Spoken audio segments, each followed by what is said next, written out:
Hey folks, my name is Mo Amir and this is VANCOLOUR, British Columbia's bona fide culture and politics TV talk show. Hey, when you scroll through the news, are you looking for the truth or are you looking to feel validated? Well, tonight we will look to a familiar face here on CHEK, Linda Steele, for her insights. Plus, they're calling it an epidemic in the United States, but how do Canadians feel about their own gambling habits? VANCOLOUR's PB&J, Dino Archie, and Mario Canseco will walk us down the low road. But first, what if I told you that the internet is becoming less human? That more and more of what you see online isn't made by real people?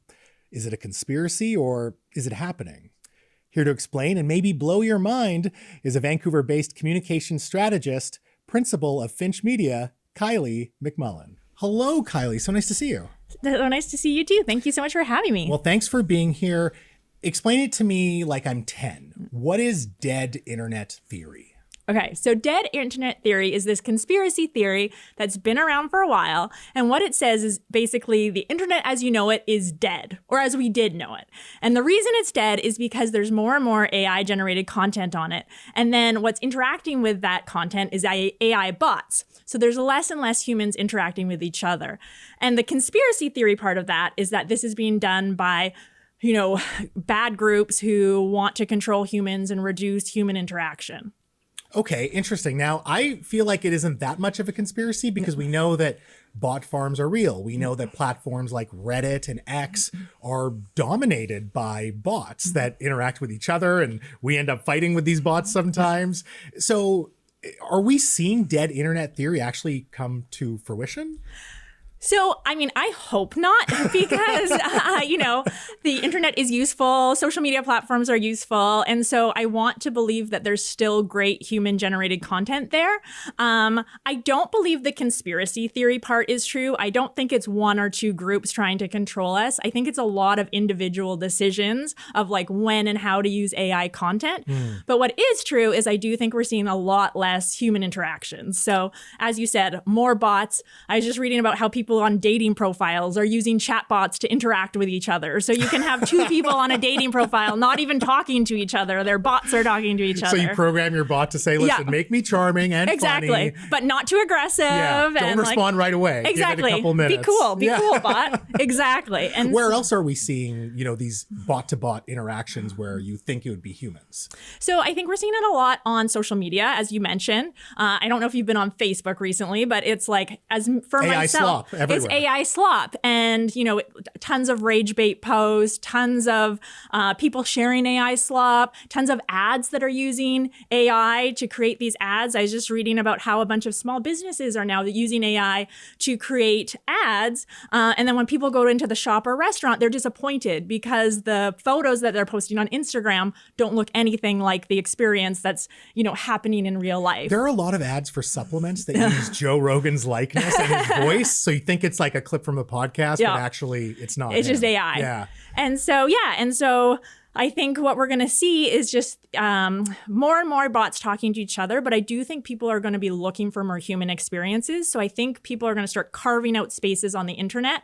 where they can be sure that they are interacting with humans. And I think a lot of it is us pushing back and demanding more from things like social media companies or organizations that are creating blogs and internet content and saying, this isn't a good experience. This is what I want to see. Are we pushing back? Because I feel like a lot of people fall for this stuff. You just talked about, some of those things, those marketing ads that people are getting, and then they fall for it and they buy the product. I mean, I'm really hoping that as we see this kind of increase, that we get a lot more media literacy.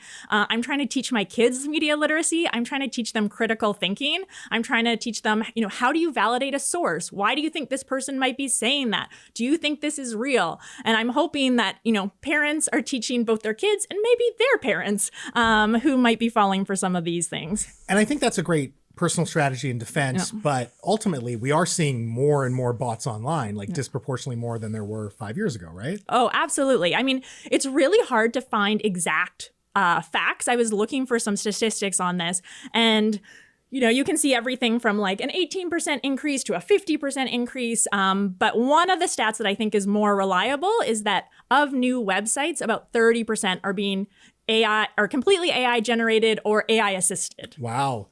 If it's just robots on the internet, does authenticity even matter? Because people say, oh, if you're on the internet, just be yourself. And if you're on a dating profile, be yourself. But at this point, if it's just robots talking to robots, who cares? Yes. So I do spend a lot of time thinking about this because for my PhD research, I looked at influencer marketing. And everything I've ever seen on influencer marketing is the reason why people follow influencers is because they find them authentic, they find them trustworthy, and they find them relatable. But you're seeing this huge rise in AI influencers with huge followings, like millions of people. And so how can that be true? Yeah. Influencer can't have an authentic experience if they're AI. They're not a person. So if they're recommending a product, that's not an authentic recommendation. Yeah. But I think a lot of it is like the entertainment value and the novelty right now. But I do think you're going to see this backlash where people are going to want these hyper authentic experiences once we kind of get through the novel aspect of AI and AI influencers. I think you're already seeing that the ex-CEO of Google recently gave a graduation speech at a university in the US, and every time he mentioned AI, he got booed by the students. Wow. And so I think people are starting to say, what do I want my my online interactions to look like? And what do I want my in-person interactions to look like? And they're starting to say, I don't know if that's like AI assisted or not. Well, Kylie, I just don't want the robots to take over, okay? Me neither. Thank you so much for your time tonight. Thank you for having me. Folks, that was Finch Media's Kylie McMullan. Now, after some business, online gambling is now easier than ordering takeout. But how do Canadians feel about it?